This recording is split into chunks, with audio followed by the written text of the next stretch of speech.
Hello friends, मैं श्याम वर्मा एक बार आपका फिर से केमिकल पीडिया में स्वागत करता हूं। जैसा कि आप लोग को पता है, अपना इंडियन ऑयल का टॉप 30 डेज का सीरीज चल रहा है।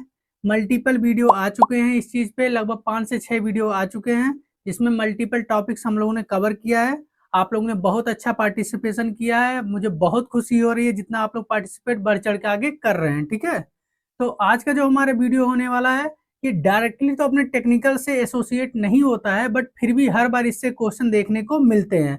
उसका हमारा क्या नाम है, प्लांट सेफ्टी, सेफ्टी से रिलेटेड चीजें एंड इन्वायरमेंट, ये दोनों को मिक्स करके एक क्वेश्चन पूछते हैं। लगभग 3 से 4 क्वेश्चन देखने को मिलते हैं इस टॉपिक से हर बार, तो इसको छोड़ नहीं सकते। ये डायरेक्टली तो एकदम अटैच नहीं है, बट टेक्निकल वाले सब्जेक्ट से अगर आपने अच्छे से पढ़ा हुआ तो यहाँ पे दिमाग का हम लोग लगा सकते हैं। ये तो चीज हमें करना ही करना, इस पे हम लोग पूरी डिटेल में वीडियो बात करेंगे। जितने इंपॉर्टेंट क्वेश्चन आए हैं सारे एनालाइज करके आप लोग के लिए लाया गया है। इसीलिए कम से कम एक दिन का टाइम मैं लेता हूं ताकि पूरी तरह से क्वेश्चन एनालाइज करके फिर आप लोग के लिए वीडियो लाऊं। डायरेक्टली ऐसे कहीं से रैंडमली उठा के लाने से कोई फायदा नहीं है, ना आपके लिए ना मेरे लिए। तो जो अपनी पुरानी प्रथा है पहले उसे पूरा कर लेते हैं, कि क्योंकि जो बच्चे इतनी मेहनत कर रहे हैं, डेडिकेशन कर रहे हैं, उनको कुछ इनाम तो मिलना ही चाहिए। तो जो हमारे पिछले वीडियो में जो सबसे अच्छे अच्छे कैंडिडेट थे जिन्होंने सबसे अच्छा आंसर दिया था, उनका नाम जो है वो फर्स्ट रैंकर पे है, सुजीत विश्वकर्मा, जिनका फोटो आप लोग को दिख रहा होगा। सेकंड नंबर पे क्या है, अभिषेक कुमार, उनका भी फोटो आप लोग को दिख रहा होगा। ये लोग ऐसे कैंडिडेट हैं जिन्होंने सबसे कम समय में सबसे ज्यादा आंसर करेक्ट बताया है। थर्ड नंबर पे दो कैंडिडेट हैं, एक का नाम है भानु प्रकाश और दूसरे कैंडिडेट का नाम है महेश कुमार यादव।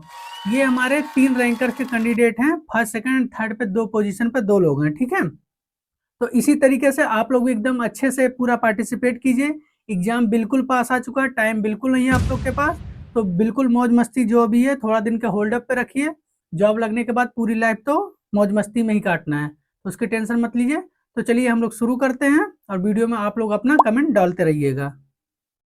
तो जैसा कि हम लोग को पता है, हम लोग क्या बात कर रहे हैं, इंडियन ऑयल में टॉप 30 डेज का सीरीज हम लोग स्टार्ट कर चुके हैं। और ये सारे प्रैक्टिस क्वेश्चन हमारे किस चीज से रिलेटेड है, इंडस्ट्रियल सेफ्टी के बारे में और इन्वायरमेंट। ये दोनों टॉपिक मोस्ट इंपॉर्टेंट है, मैंने आपको पहले बोला।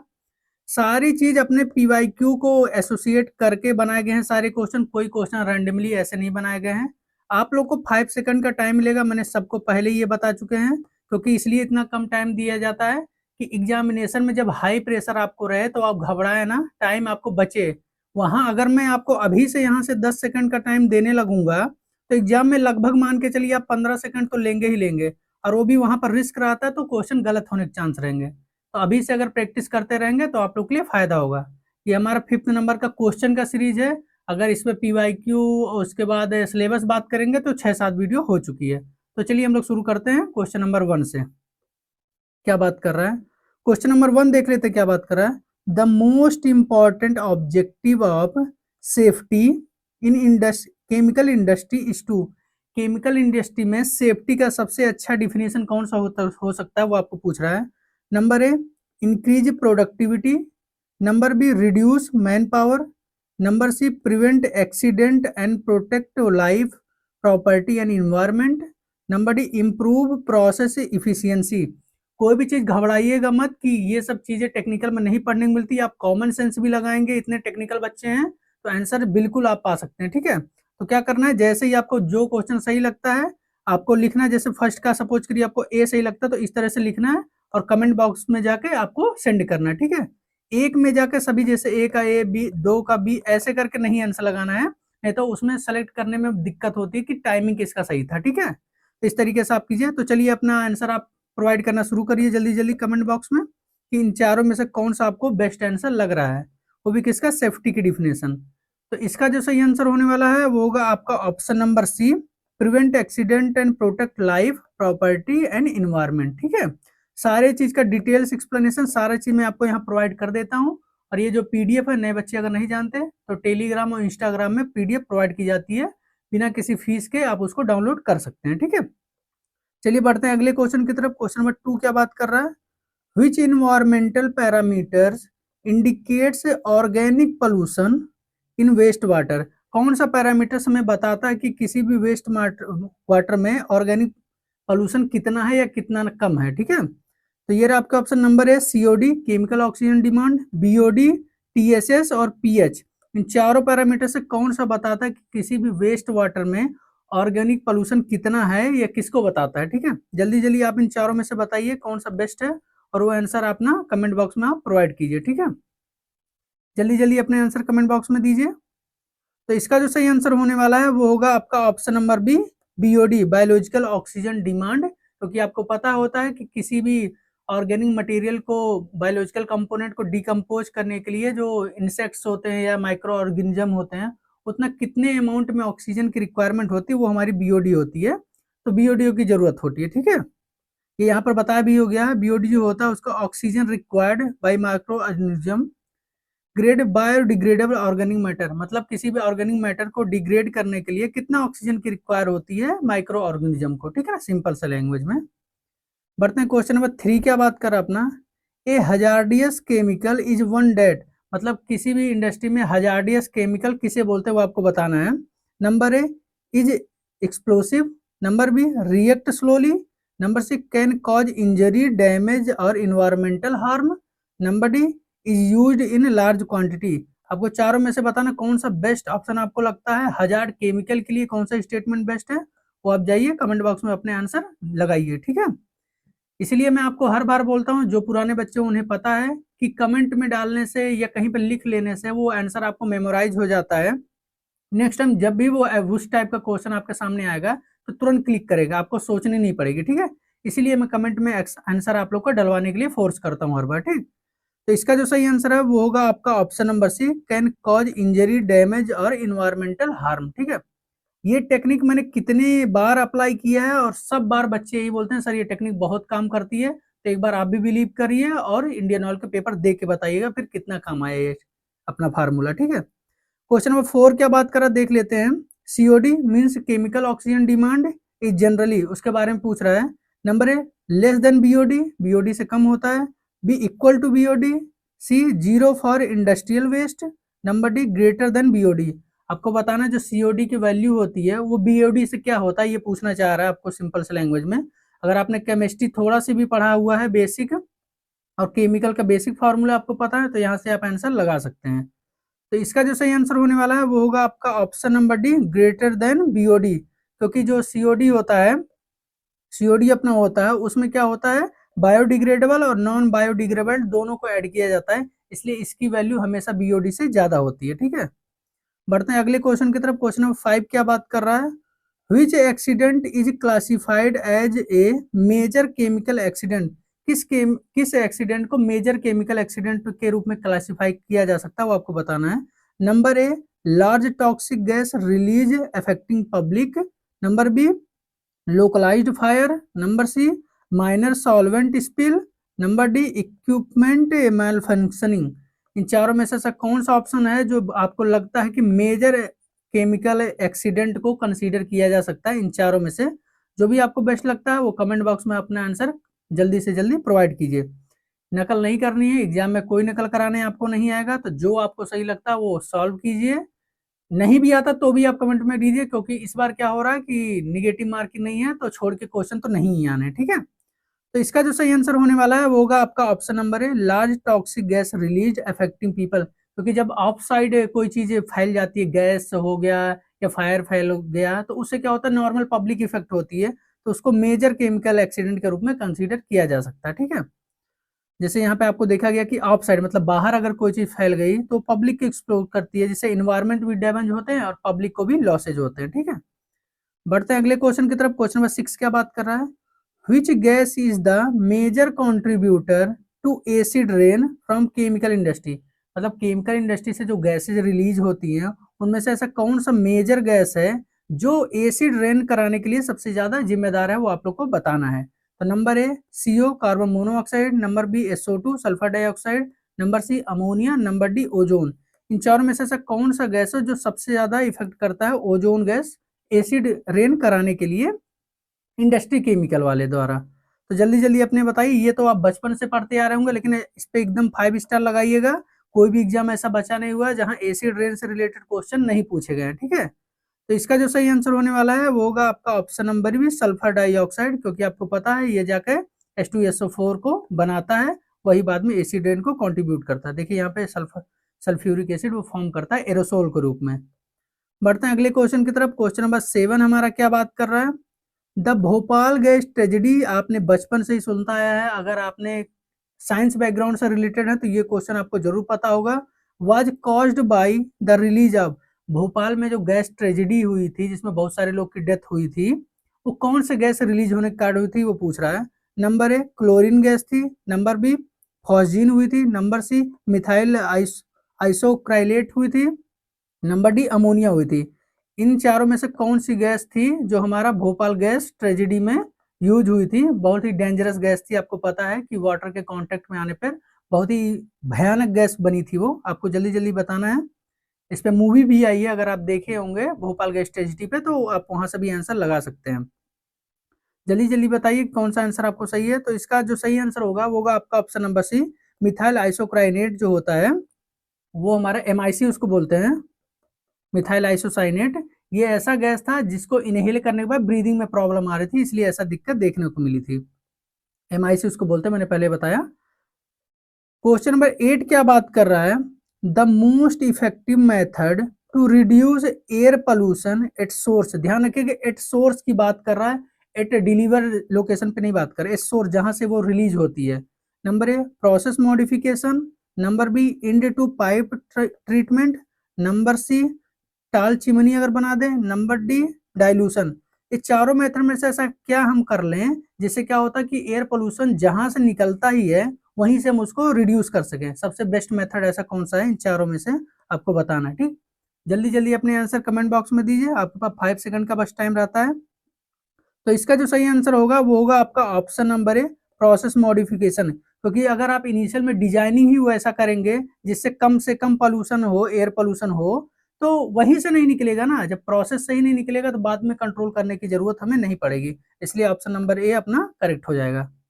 बढ़ते हैं अगले क्वेश्चन की तरफ। क्वेश्चन नंबर 9 क्या बात कर रहा है हमारा, which safety study method systematically explain process deviation. ठीक है ना, ऐसा कौन सा सेफ्टी स्टडी मेथड है जो सिस्टमेटिकली आपको बताता है कि प्रोसेस में क्या डिविएशन आया है उसको बताता है।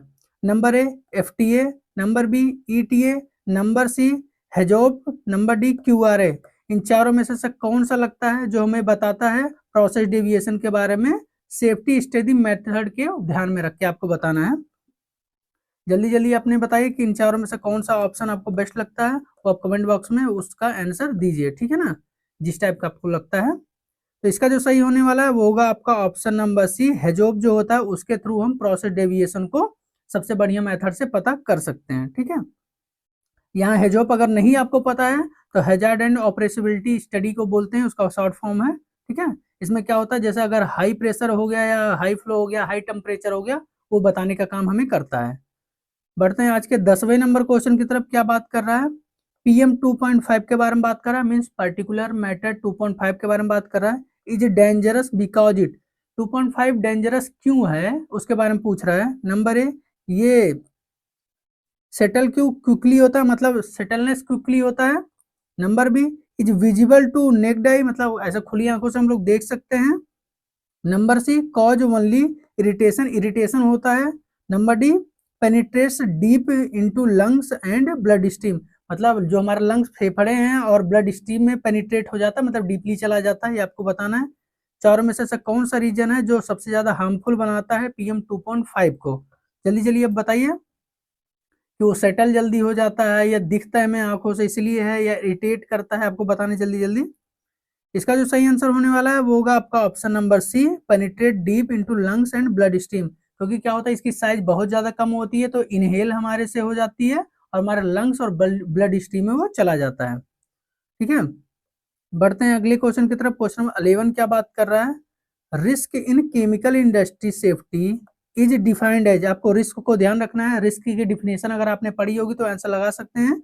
Risk in chemical industry safety is defined as, number A hazard into livelihood of occurrence, number B severity of accident, number C probability of failure, number D cost of damage। इन चारों में से कौन सा ऐसा चीज है जो रिस्क को डिफाइन करता है सबसे बेटर तरीके से, वो आपको बताना है।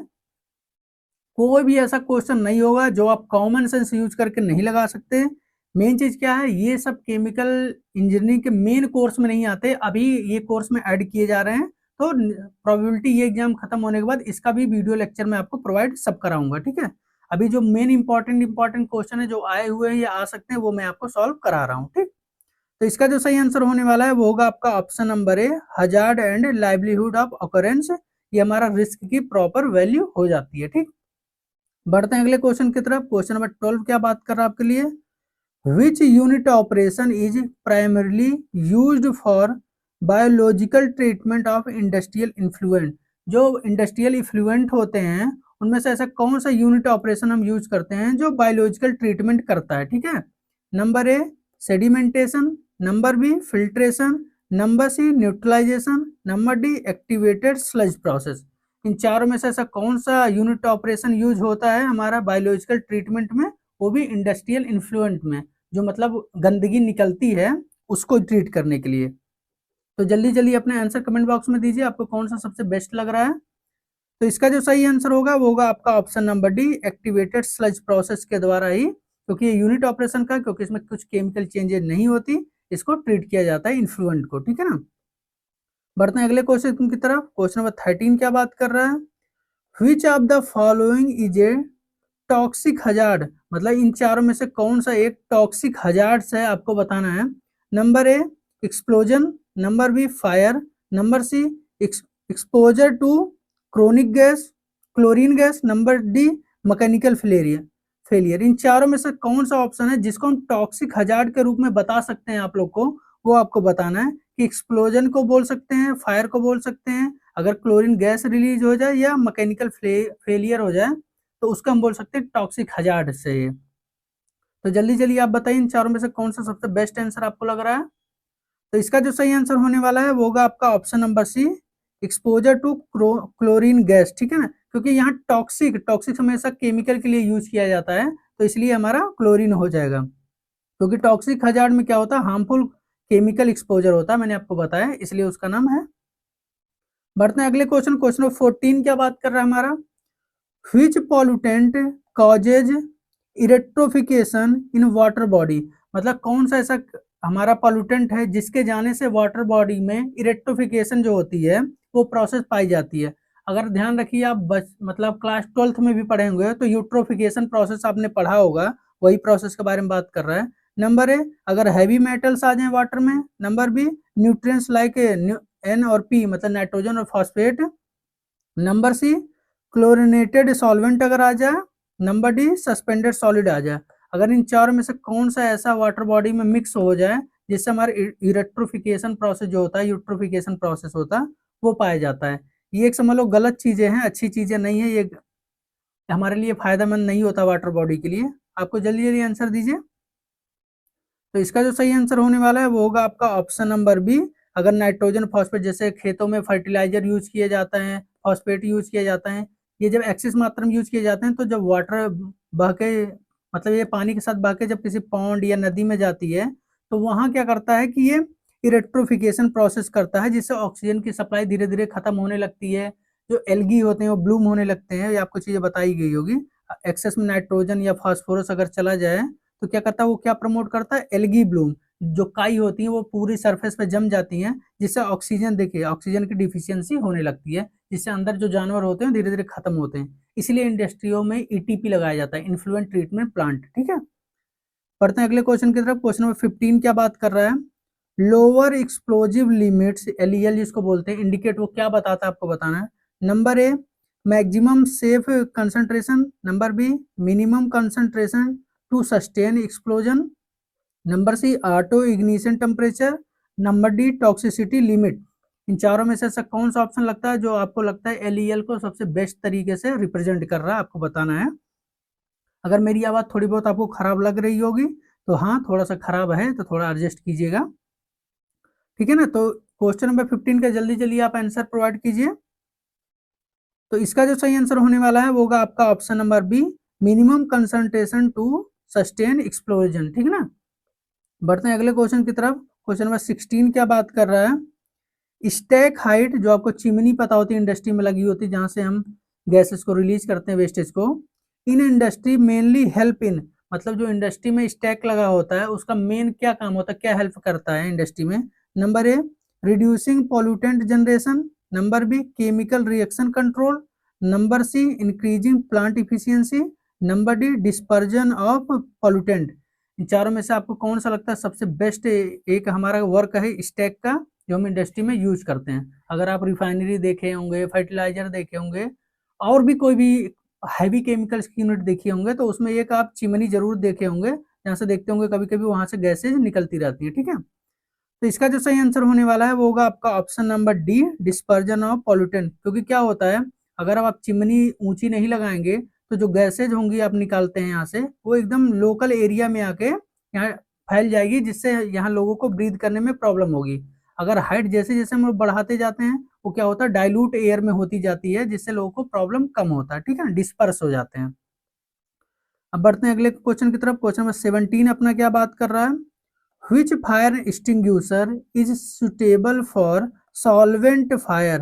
अगर किसी भी सॉल्वेंट में आग लग जाती है तो कौन सा फायर एक्सटिंग्यूशर जो होता है जिससे आग बुझाते हैं वो सबसे बेस्ट रहता है, वो आपको बताना है। Number A water, number B carbon dioxide, number C sand बालू, नंबर डी सोडा एस। इन चारों में से कौन सा होगा जो हमारा सॉल्वेंट फायर में यूज किया जाता है। थोड़ा सा माइंड आप यूज करेंगे, मैं ये क्वेश्चन ऑलरेडी टॉप 5 की जो सीरीज चलती है उसमें भी आपको बता चुका हूँ, एक्सप्लेनेशन भी दिया हूँ, ठीक है। तो जल्दी जल्दी इसका आंसर बताइए कौन सा सही होगा। तो इसका जो सही आंसर होने वाला है वो होगा आपका ऑप्शन नंबर कार्बन डाइऑक्साइड। क्योंकि सॉल्वेंट फायरिंग मतलब हमारा क्लास बी की बात हो रही है, क्योंकि क्लास बी मीन्स लिक्विड को हैंडल करता है, तो सॉल्वेंट कोई गैस तो होता नहीं है, तो सॉल्वेंट लिक्विड का है, तो इसलिए हमारा कार्बन डाइऑक्साइड सही हो जाएगा। एक्सप्लेनेशन में भी आपको दिया है, जो CO2 होता है वही यूज करेंगे, क्योंकि फ्लेमेबल लिक्विड के लिए जो क्लास बी में आता है उसके लिए हम यूज करते हैं। पढ़ते हैं अगले क्वेश्चन की तरफ। क्वेश्चन नंबर 18 क्या बात कर रहा है आपके लिए, Which air pollution control device remove fine particulate matter most efficiently? मतलब ऐसा कौन सा डिवाइस है जो एयर पोल्यूशन कंट्रोल करने के लिए किया जाता है जब उसमें फाइन पार्टिकुलेट मैटर होते हैं, जैसे 2.5 हो गया, 10 हो गया, पीएम की बात हो रही है, PM 2.5, PM 10, इन सबको हमारा मोस्ट तरीके से इफिशियंसी के साथ कंट्रोल करता है या रिमूव करता है, आपको बताना है। नंबर है cyclone separator, number B scrubber, number C gravity settler, या नंबर डी इलेक्ट्रोस्टैटिक प्रेसिपिटेटर। ये चारों में से ऐसा कौन सा है जो सबसे बढ़िया तरीके से एयर पोल्यूशन में जो हमारा फाइन पार्टिकुलेट मैटर होते हैं उसको कैप्चर करने के लिए या उसको रिमूव करने के लिए यूज किया जाता है। जल्दी जल्दी अपने आंसर कमेंट बॉक्स में दीजिए, लापरवाही नहीं करनी है।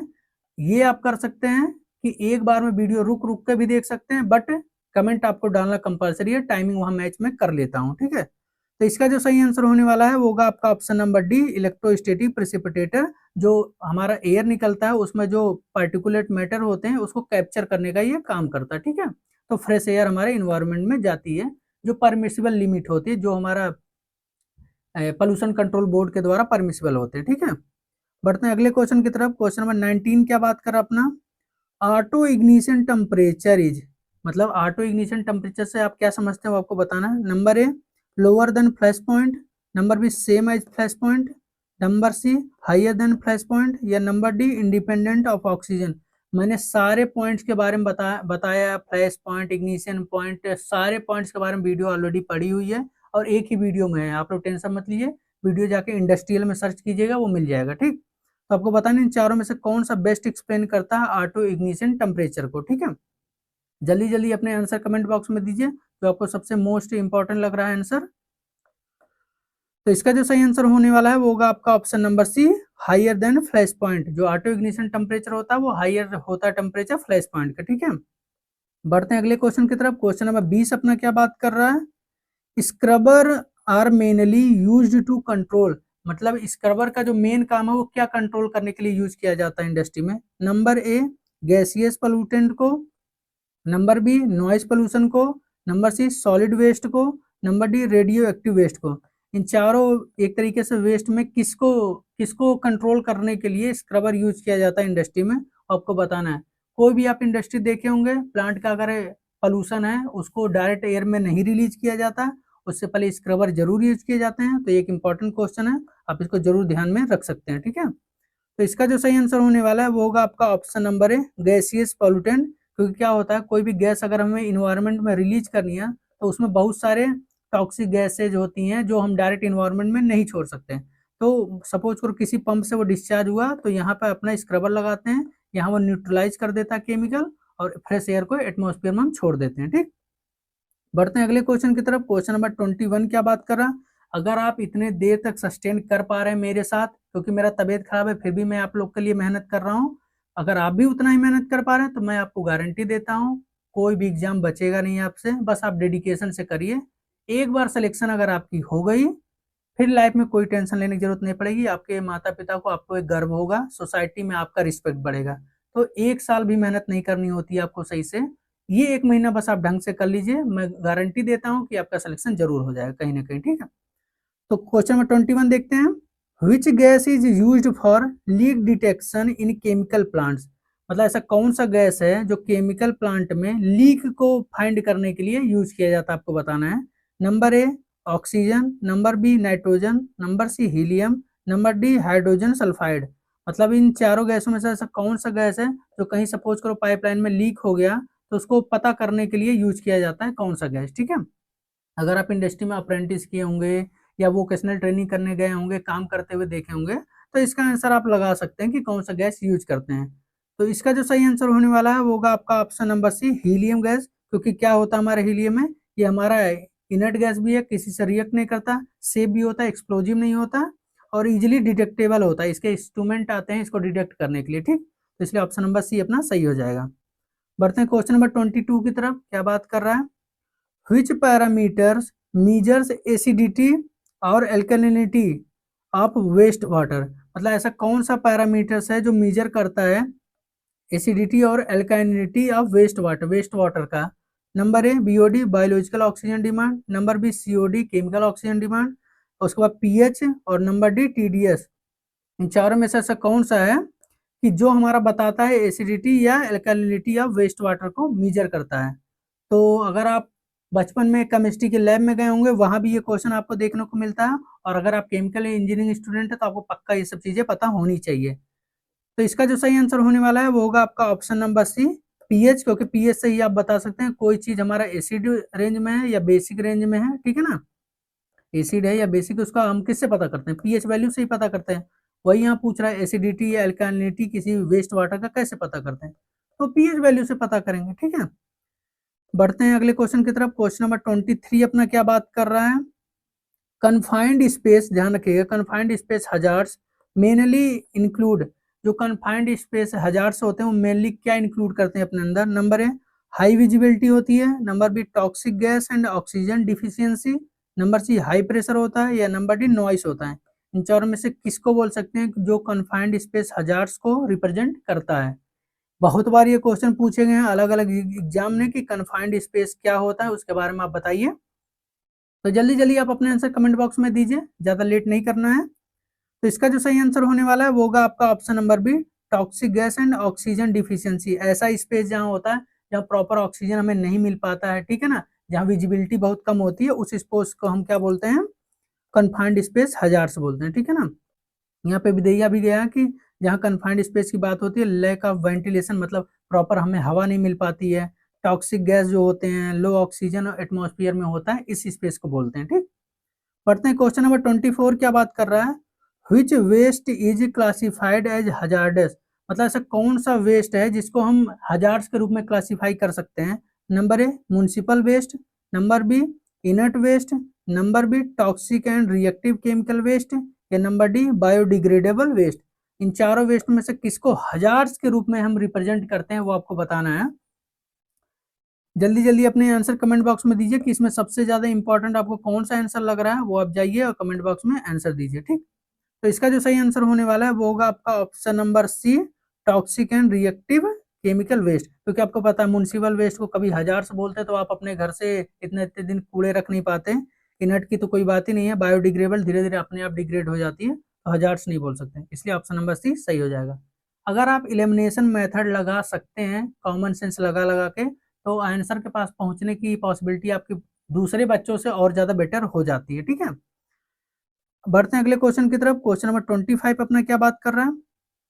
Which document provides chemical hazard information, कौन सा ऐसा डॉक्यूमेंट्स है अपना जो हमें केमिकल हजार्ड्स के बारे में इंफॉर्मेशन देता है, वो आपको बताना है। नंबर ए एसओपी, आपको पता है standard operating procedure. Number B MSDS, material safety and data sheet. या number C PNID, process instrument and diagram.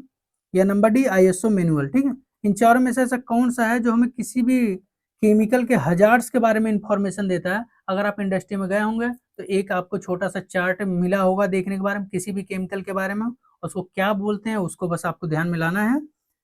ये सेफ्टी के पॉइंट ऑफ व्यू से बहुत इंपॉर्टेंट है, उसको आपको जानना ही जानना होता है, तभी आप जान पाएंगे इस केमिकल का क्या इफेक्ट मेरे ऊपर होने वाला है या इन्वायरमेंट के ऊपर होने वाला है।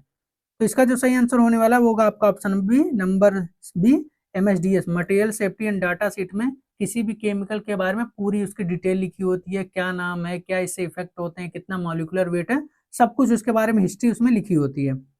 बढ़ते हैं अपने अगले क्वेश्चन की तरफ। क्वेश्चन नंबर 26 अपना क्या बात कर रहा है, which act in India regulates hazardous waste management. आपको बताना इंडिया में ऐसा कौन सा रूल्स है जिसके द्वारा हम हजार्डस वेस्ट का मैनेजमेंट करते हैं, वो आपको बताना है। 5 स्टार या 10 स्टार जितना भी आप लगाते हो सबसे इंपॉर्टेंट के लिए वो लगा लीजिएगा। कोई भी ऐसा एग्जाम नहीं है जहां पर सेफ्टी से रिलेटेड क्वेश्चन पूछेगा और ये क्वेश्चन नहीं पूछा गया है। ठीक है, तो number A factories act, number B water act, number C hazardous and other waste rule, number D air act. इन चारों एक्ट में से या रूल्स में से कौन सा है जो हमारा हजार्डस वेस्ट मैनेजमेंट के लिए उनको रेगुलेट्स करता है इंडिया में, आपको बताना है। ठीक है, जल्दी जल्दी अपने आंसर कमेंट बॉक्स में दीजिए, क्योंकि आप जीके जीएस भी अभी पढ़ रहे हैं, 10 क्वेश्चन आने वाला है, तो उसमें ये चीज कवर आपका ऑटोमेटिक होने वाला है। ठीक, तो इसका जो सही आंसर होने वाला है वो होगा आपका option number C, hazardous and other waste rule जो होते हैं उसके थ्रू हम लोग इसको कवर करते हैं। ठीक है, बढ़ते हैं अगले क्वेश्चन की तरफ। क्वेश्चन नंबर 27 क्या बात कर रहा है हम लोग का, which of the following prevents accidental equipment startup. ठीक है ना, आपको ऐसा बताना है कि कौन सा ऐसा है इनमें से जो हमारे एक्सीडेंटल इक्विपमेंट स्टार्टअप के लिए यूज किया जाता है। Number A earthing, number B guarding, number C insulation, number D log out tag out. इन चारों में से ऐसा कौन है जो प्रिवेंट करता है एक्सीडेंट इक्विपमेंट स्टार्टअप के समय पे। जैसे कोई चीज मेंटेनेंस में गया है, तो कोई चीज मेंटेनेंस में कर रहा है, दूसरे पर्सन को पता नहीं, वो स्टार्ट कर दिया जिससे दूसरा वाला इंजर्ड हो जाएगा। तो इनमें से बताना है चारों में से कौन सा उस चीज को प्रिवेंट मतलब रोकता है, आपको बताना है। तो इसका जो सबसे बेस्ट आंसर होगा वो होगा आपके लिए question answer number D, log out tag out. अगर आप इंडस्ट्री विजिट किए हुए हैं तो की होते हैं, बहुत सारे की होते हैं। ठीक है ना, एक लॉक में की रखे होते हैं जिसमें 3-4 की होते हैं, ये प्रोसेस वालों के लिए, मतलब केमिकल वालों के लिए, मैकेनिकल वालों के लिए, इंस्ट्रूमेंटेशन, इलेक्ट्रिकल। ठीक है, अगर कोई एक पर्सन काम कर रहा है तो ये की यहाँ से निकालेगा, बाकी दूसरे लोग को समझ में आ जाएगा कि उसमें कुछ काम चल रहा है। अगर सारे की एक साथ हैं तो ऑन कर सकते हैं, कोई भी एक की अगर मिस है तो मतलब कोई मेंटेनेंस का काम चल रहा है। ठीक है, तो ये बहुत अच्छी टेक्निक है, अगर आप आईओसीएल में भी हैं तो ये भी जानते हो, कोई भी रिफाइनरी या फर्टिलाइजर में यूज किया जाता है। बढ़ते हैं अगले क्वेश्चन की तरफ। क्वेश्चन नंबर 28 अपना क्या बात कर रहा है, the concept of zero liquid discharge means. मतलब जो कॉन्सेप्ट यूज किया जाता है आजकल इंडस्ट्री में कि हमारा इंडस्ट्री जीरो लिक्विड डिस्चार्ज करता है, उसका क्या मीन्स आपको बताना है। Number A no waste water generation, कोई वेस्ट वाटर हम जनरेट नहीं करते हैं। Number B no waste water discharge outside plant, plant के बाहर कुछ नहीं डिस्चार्ज करते हैं। Number C complete evaporation of water. Number D only recycling of waste water. इन चारों में से ऐसा कौन सा है, बहुत ज्यादा इंपॉर्टेंट क्वेश्चन है, जो जीरो लिक्विड डिस्चार्ज को रिप्रेजेंट करता है सबसे बढ़िया तरीके से इन चारों में। ठीक है, तो जल्दी जल्दी अपने कमेंट बॉक्स में जाइए और आंसर दीजिए कि कौन सा क्वेश्चन आपको सही लग रहा है। ठीक है, तो इसका जो सही सबसे सही आंसर होगा वो होगा आपका option number B, no waste water discharge outside plant. मतलब जितने भी वेस्ट वाटर निकलते हैं उसकी रिप्रोसेसिंग करके ट्रीटमेंट करके उसको यूज कर लिया जाता है, बट बाहर नहीं भेजा जाता कुछ भी, ताकि ग्राउंड पलूट ना हो, वाटर पलूट ना हो या एयर पलूट ना हो। ठीक है, तो बढ़ते हैं अगले क्वेश्चन की तरफ। क्वेश्चन नंबर 29 अपना क्या बात कर रहा है, fire triangle consist of. Fire triangle किन चीजों से मिलकर बना होता है, आपको पता है। अगर आप क्लास 6 से भी पढ़ते आ रहे हैं तो भी आप 3 चीजों के बारे में जरूर आपको पता होगा कि फायर कैसे लगता है, क्या क्या चीज चाहिए। नंबर ए हीट, ऑक्सीजन और फ्यूल तीनों मिलकर फायर ट्रायंगल बताते हैं। Number B fuel, carbon dioxide और हीट मिलके। नंबर सी ऑक्सीजन, नाइट्रोजन और हीट मिलके। या नंबर डी फ्यूल, वाटर और एयर मिलके। कौन सा ऐसा 3 चीज का कॉम्बिनेशन है जिसको हम फायर ट्रायंगल बोल सकते हैं, मतलब ऐसे कौन सा 3 चीज जो मिल जाए तो आग लग जाती है, इतना मैं हिंट आपको दे रहा हूँ। तो जल्दी जल्दी आपको कौन सा बेस्ट लग रहा है वो कमेंट बॉक्स में दीजिए। तो इसका जो सही आंसर होने वाला है वो होगा आपका ऑप्शन नंबर ए। जब हीट, ऑक्सीजन और फ्यूल मिल जाते हैं, ठीक है ना, वो तीनों पॉइंट्स जब मिल जाते हैं हमारे, तो वहां पे फायर हमारा लग जाता है। इनमें से कोई भी एक को कट डाउन जब कर दिया जाता है तो फायर बंद हो जाता है, ठीक है। बढ़ते हैं अगले क्वेश्चन की तरफ। क्वेश्चन नंबर 30 क्या बात कर रहा है, which gas is primarily responsible for global warming. एक चीज आप ध्यान रखिएगा, सोचिएगा मत कि ऐसा क्वेश्चन इतना लेवल कम क्यों है, या लगता हम पढ़े नहीं हुए हैं। क्योंकि हमारे सिलेबस में ये चीजें नहीं है, तो आपके कॉलेज में इसको नहीं पढ़ाई जाती, करिकुलर में नहीं है, इसलिए यहाँ से एक्सपेक्टेशन नहीं रखी जाती कि आपको हायर लेवल के क्वेश्चन पूछे जाएं, क्योंकि फिर कोई नहीं कर पाएगा, तो क्वेश्चन देने से कोई मतलब नहीं। इसलिए मीडियम या मॉडरेट लेवल के क्वेश्चन बनाए जाते हैं, ताकि 50% बच्चे एटलीस्ट तो सॉल्व कर पाए, जो थोड़ा बहुत भी आइडिया लगा पा रहे हैं। तो उसी हिसाब से क्वेश्चन है, पीवाईक्यू को एनालाइज करके ही, ठीक। तो क्या क्वेश्चन था, question number 13, which gas is primarily responsible for global warming. Global warming जो देश दुनिया में देखने को मिल रहा है, उसमें कौन सी गैस सबसे ज्यादा रिस्पॉन्सिबल है, प्राइमरीली की पूछ रहा है। Number A SO2, number B CO, number C CO2, या नंबर डी NO2।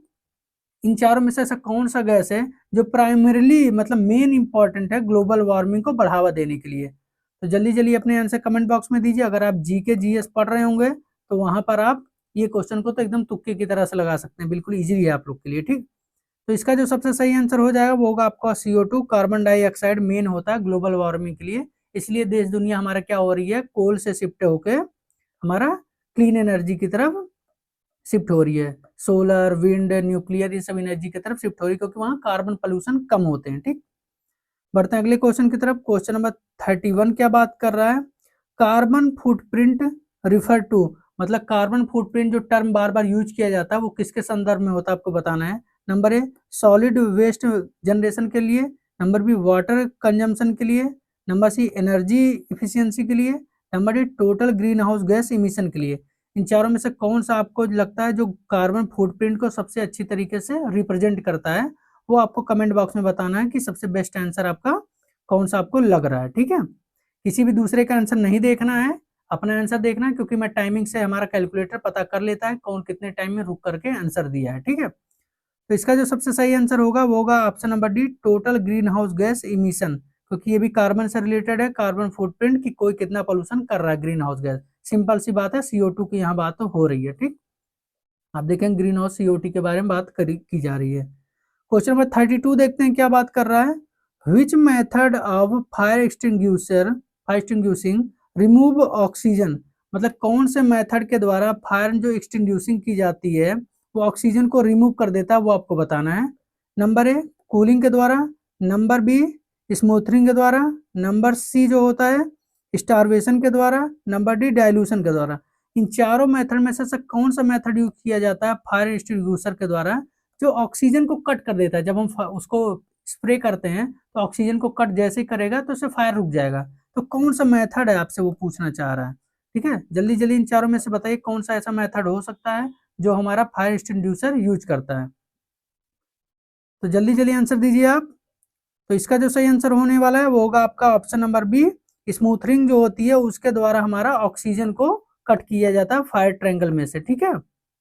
बढ़ते हैं अगले क्वेश्चन की तरफ। यहाँ पे कट ऑफ कर देता है ऑक्सीजन सप्लाई को, ठीक है। क्वेश्चन नंबर 33 क्या बात कर रहा है देखते हैं, which treatment is used to remove heavy metals from waste water. Simple सा पूछना चाह रहा है, अगर कोई वेस्ट वाटर इंडस्ट्री में उसमें हैवी मेटल्स है तो उसको रिमूव करने के लिए कौन सा ट्रीटमेंट हम लोग यूज करते हैं वो आपको बताना है। Number A aeration, number B coagulation और प्रिसिपिटेशन, नंबर सी क्या बात है biological treatment, number D filtration. आपको चारों में से बताना कौन सा ऐसा ट्रीटमेंट है जिसके द्वारा हैवी मटेरियल्स को निकाला जाता है वेस्ट वाटर से, ठीक है। क्योंकि वो जो वाटर होता है वो नॉर्मली हम किसी भी वाटर बॉडी में नहीं छोड़ सकते हैं, क्योंकि धीरे धीरे वहाँ जो एक्वेटिक लाइफ है वो धीरे धीरे मरने लगते हैं। तो इसलिए जो ETP प्लांट होता है उसमें ध्यान रखा जाता है कि जो वेस्ट वाटर में हैवी मेटल्स है उसे रिमूव किया ही जाए। तो इसका जो सही आंसर होने वाला है वो होगा आपका ऑप्शन नंबर बी, कोएगुलेशन जो होता है और प्रिसिपिटेशन जो होता है, ये हमारे जो मेथड है उसके द्वारा हम हैवी मेटल्स को रिमूव करते हैं, ठीक है। बढ़ते हैं अगले क्वेश्चन की तरफ। क्वेश्चन नंबर 34 क्या बात कर रहा है, अगर आप पेशेंस बना ले जा रहे हैं तो बहुत ही अच्छी बात है। आप पक्का सिलेक्शन के बहुत नजदीक हैं, मुश्किल से 15 दिन भी नहीं, एग्जाम अभी बचे हैं, तो पूरा डेडिकेशन आप लगाइए, थ्योरी पढ़िए, क्वेश्चन सॉल्व करिए, बस 2 ही काम आपके पास रह गए हैं, ठीक है। Which chemical hazards cause long term health effect, मतलब ऐसा कौन सा केमिकल हजार्ड्स है जिसके द्वारा लॉन्ग टर्म हेल्थ इफेक्ट, मतलब बहुत लॉन्ग टाइम तक आपकी जो हमारा हेल्थ है शरीर में वो इफेक्ट करता है। नंबर ए फायर के द्वारा, नंबर बी एक्सप्लोजन के द्वारा, नंबर सी क्रोनिक टॉक्सिसिटी के द्वारा, या मैकेनिकल इंजरी के द्वारा। इन चारों में से अगर कोई हो जाए तो किसके द्वारा आपको लगता है कि वो लॉन्ग टर्म के लिए आपको इफेक्ट कर जाएगा, तो आपको पूछना चाह रहा है। क्योंकि इंडस्ट्री में होता है, कुछ लोग थोड़ा सा प्रॉब्लम होती है, कुछ लोगों को बहुत सीवियर प्रॉब्लम हो जाती है, कुछ लोग का लाइफ टाइम के लिए होती है, ठीक। वही यहाँ पूछना चाह रहा है।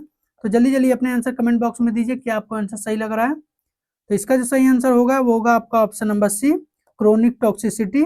इससे क्या होता है, क्योंकि फायर से हो सकता है, थोड़ा भी फायर हो बच जाए लाइफ, एक्सप्लोजन थोड़ा सा हो सकता है आप उसके कवर में ना आए, मैकेनिकल इंजरी थोड़ी सी कट हो, बट क्रोनिक की जो टॉक्सिसिटी होती है वो आपको लॉन्ग टर्म के लिए इफेक्ट करता है, ठीक है।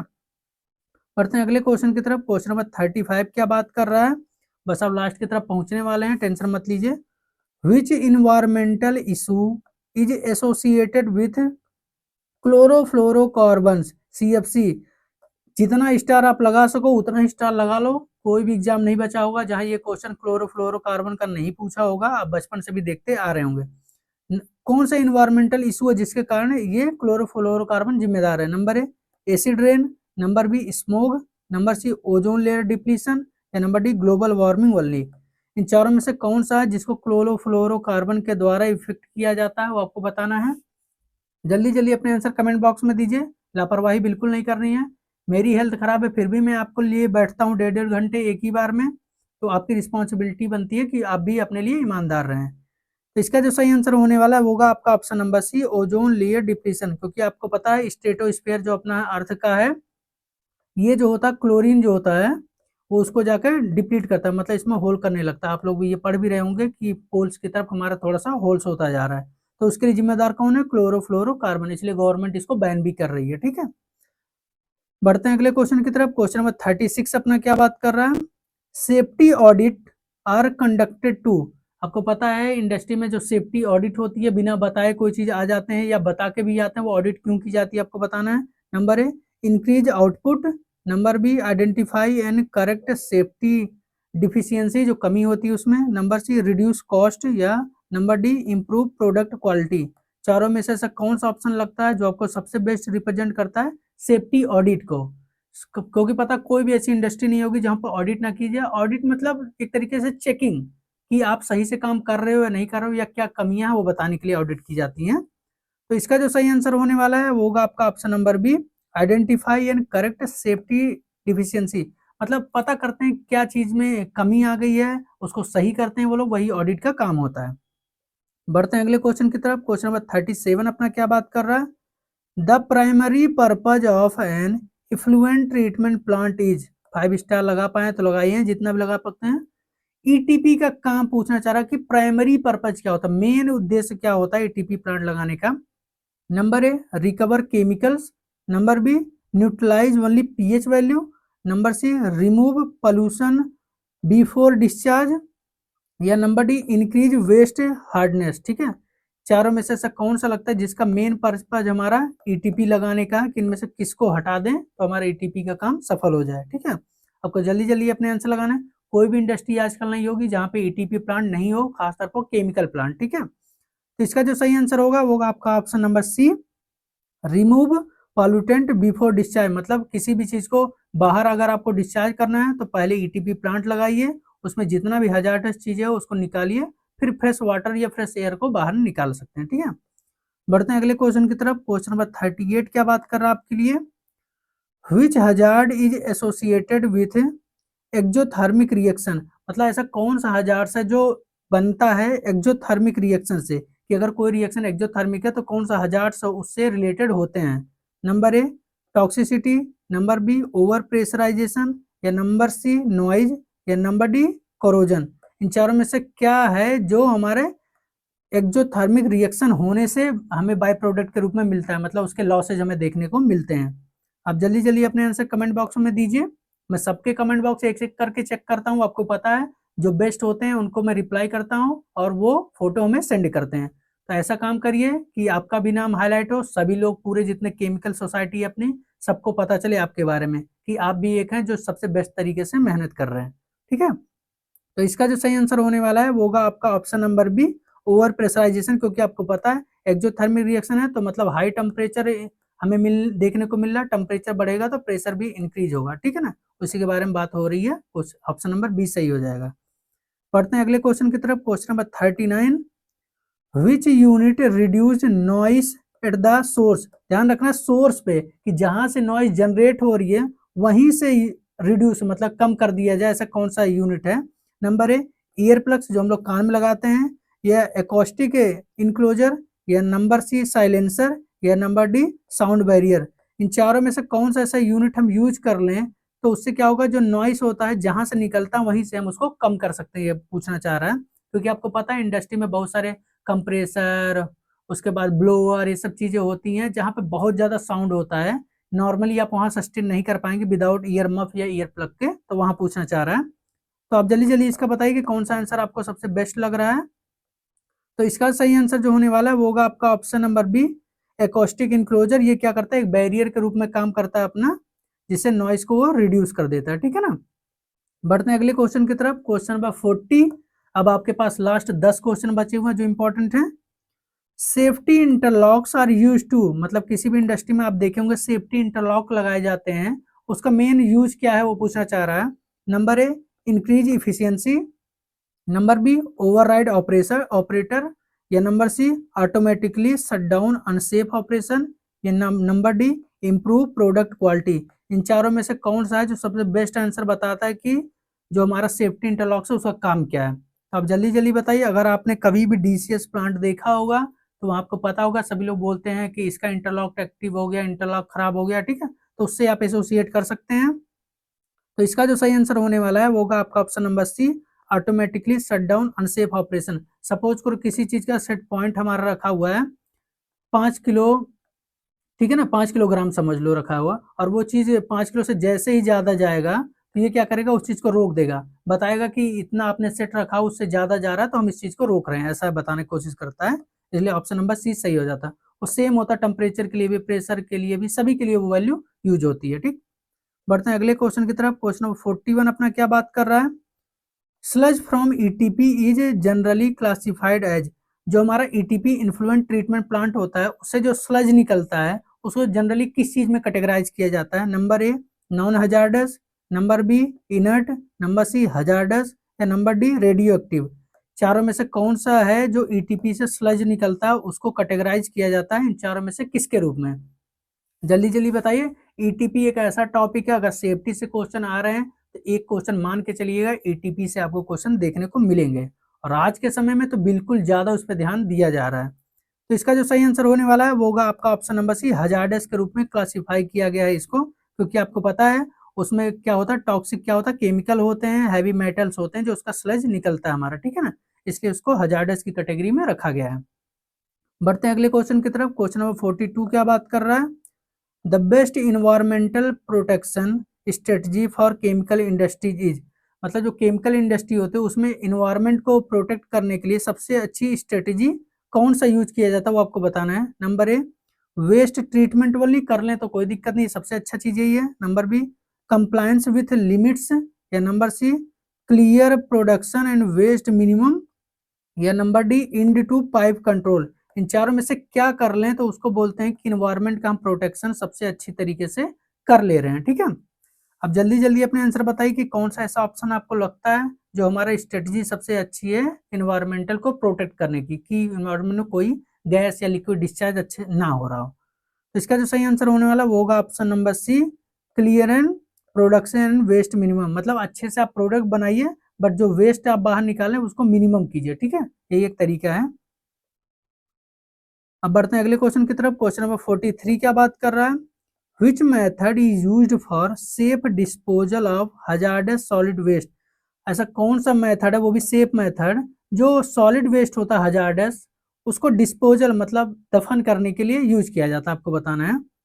नंबर ए ओपन डंपिंग, कहीं वो ओपन में डाल दो, या number B land filling with liner, या नंबर सी रिवर डिस्चार्ज, या number D incineration without control. ठीक है ना, तो आपको बताना है इन चारों में से क्या आपको लगता है जो सॉलिड वेस्ट को हमारा डिस्पोजल करने के लिए हम प्रोसेस यूज कर सकते हैं, और वो भी सबसे अच्छा मेथड है सेफली।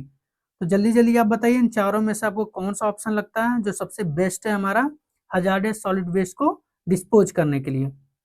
तो इसका जो सबसे अच्छा तरीका वो होगा आपका option number B, landfill with liner, कि गड्ढा खोदिए, उसमें अच्छा से कंक्रीट से फिलिंग कीजिए, उसके अंदर डाल के पूरा इसको डिकम्पोज कीजिए, मतलब बंद कीजिए, ताकि ये भी ध्यान रखना है कि ये लीक होके वाटर बॉडी या अर्थ में मिक्स ना हो। ये चीजें आपको ध्यान रखनी है, इसलिए लाइनर इसमें यूज किया जाता है। बढ़ते हैं अगले क्वेश्चन की तरफ। Question number 44 sorry. Which of the following is a preventive safety measure, इन चारों में से कौन सा है जो सेफ्टी मेजर लिया जाता है प्रिवेंटिव सबसे पहले रूप में। नंबर ए फायर फाइटिंग, या number B proper plan design, या नंबर सी फर्स्ट एड, या नंबर डी इमरजेंसी रिस्पॉन्स। इसमें कौन सा ऐसा ऑप्शन है जो प्रिवेंटिव सबसे पहले मेजर लिया जाता है सेफ्टी के लिए, इन चारों में से किसको लिया जाता है।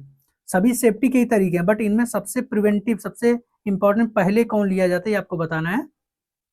तो इसका जो सही आंसर होने वाला है वो होगा आपका option number B, proper plan design. क्योंकि आपको पता अगर आप प्लान डिजाइन ही इनिशियल में सबसे अच्छी तरीके से करेंगे तो जो सेफ्टी होगा सबसे बेटर चांस होंगे। ऐसा नहीं है कि प्लांट बनने के बाद हम कुछ सेफ्टी उसमें लिए नहीं थे, एक्सीडेंट हो रहा तो उस चीजों को हम उससे एनालाइज कर रहे हैं, इसलिए हमारा प्लान डिजाइन के समय में बहुत सारी सेफ्टी को ध्यान में रखा जाता है। बढ़ते हैं अगले क्वेश्चन की तरफ। क्वेश्चन नंबर 45, बस लास्ट 5 क्वेश्चन आपके लिए और बचे हुए हैं।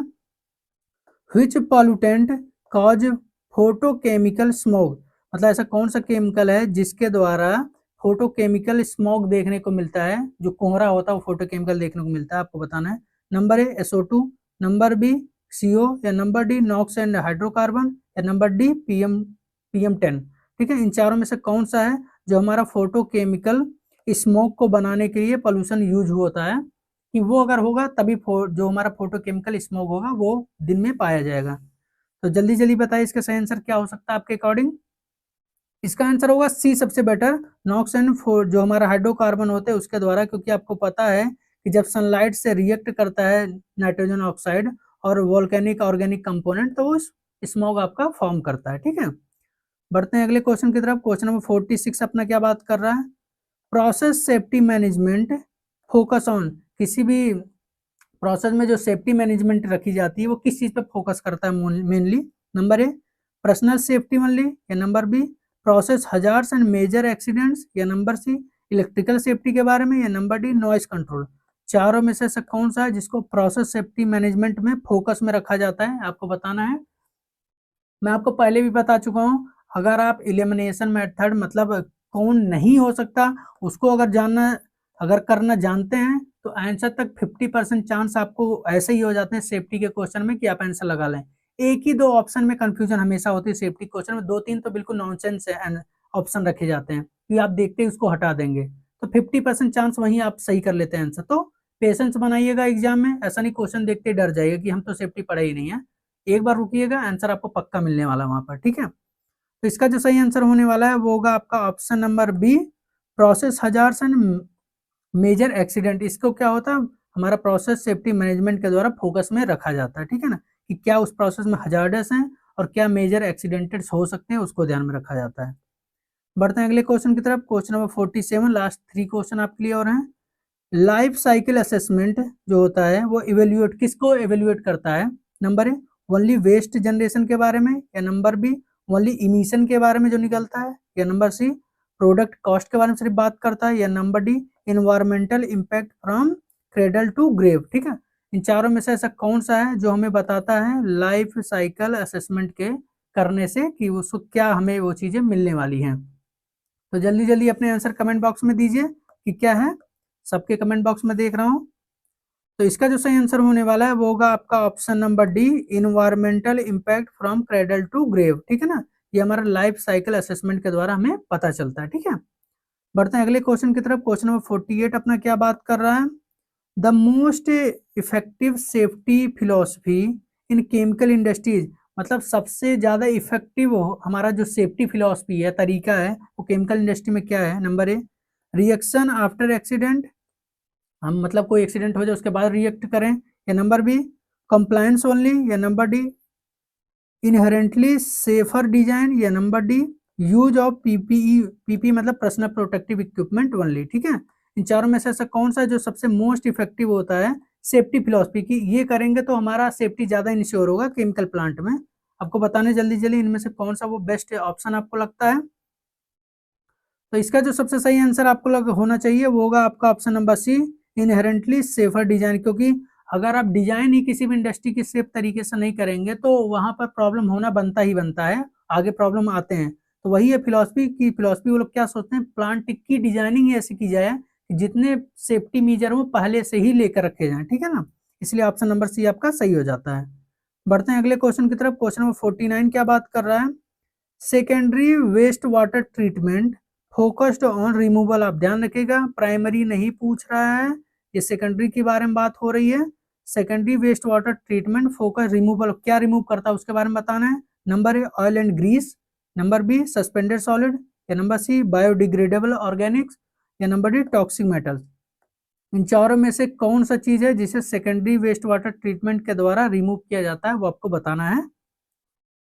तो जल्दी जल्दी अपने आंसर जो आपको लगता है वो कमेंट बॉक्स में दीजिए। सपोज कि 49 है, अगर इसका आंसर ए है तो आप ए ऐसे लगाइए। ठीक है, तो इसका जो सबसे सही आंसर होगा वो होगा आपका option number C, biodegradable organics होता है वो सेकेंडरी वेस्ट वाटर ट्रीटमेंट में हम यूज करते हैं। आपको दिया गया secondary waste water use biological process. ठीक है ना, उसमें बहुत सारे माइक्रो ऑर्गेनिज्म होते हैं जो उसको खा लेते हैं। ठीक है, बढ़ते हैं लास्ट क्वेश्चन आज की तरफ कि क्या है सबसे लास्ट क्वेश्चन। ग्रीन केमिस्ट्री नया टर्म आपने सुना होगा, आता है आपने फिजिकल केमिस्ट्री ऑर्गेनिक केमिस्ट्री सुना होगा, ये ग्रीन केमिस्ट्री के बारे में बात हो रही है। एम टू क्या उसका मेन उद्देश्य है आपको बताना। Number A increase yield only, या number B reduced hazardous substance, या number C increase energy consumption, या number D improve waste disposal only. चारों ऑप्शन में से कौन सा लगता है जो आपका हमारा ग्रीन केमिस्ट्री को सबसे ज्यादा अच्छी तरीके से उसके एम को रिप्रेजेंट करता है, वो आपको बताना है।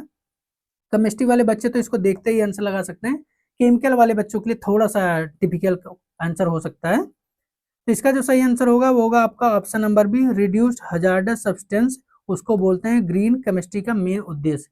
ठीक है, तो थैंक यू, इतना आपने पेशेंस बनाया। अगर इतना पेशेंस अगर आपने बना लिया है तो मैं पक्का आपसे वादा करता हूँ कि आपके अंदर बहुत पेशेंस है और आप आंसर अगर लगा रहे हैं तो एग्जाम में भी आप डेडिकेशन उसी तरीके से करके अपना सिलेक्शन इसी बार पक्का कर लेंगे। ठीक है, और आपको पता है मैं बार बार बोलता हूँ, एक बार मेहनत करेंगे पूरी लाइफ आपको मेहनत नहीं करनी पड़ेगी, लेकिन अभी मेहनत नहीं करेंगे पूरी लाइफ आपको मेहनत करनी पड़ जाएगी। तो सारा डिसीजन आपके ऊपर है, आप क्या करना चाह रहे हैं, अभी कष्ट सहेंगे या बाद में पूरी जिंदगी कष्ट सहना है। तो थैंक यू, अगर आप चैनल पर नए हैं तो चैनल सब्सक्राइब जरूर कर लीजिएगा, और अगर वीडियो पसंद आ रही हो तो लाइक कर दीजिए। क्योंकि देखिए तबीयत खराब है फिर भी मैं आप लोग को एफर्ट मार रहा हूँ, तो आपका काम बनता कि आप अच्छे से पढ़िए। ठीक है, और अगर आपके दोस्त हैं जो पेपर देने वाला है तो उनको वीडियो जरूर शेयर कर दीजिएगा, स्वार्थी मत बनिए, वैकेंसी बहुत ज़्यादा है तो सबका भला होने दीजिए। ठीक है ना, तो मिलते हैं कल एक नई वीडियो के साथ, शायद वो प्रोसेस कंट्रोल पे होगा और इंस्ट्रूमेंटेशन पे, तो देखते हैं जैसा भी होगा आपको टेलीग्राम पे मैसेज तो मैं देता ही रहूँगा। ठीक है ना, मिलते हैं कल, थैंक यू।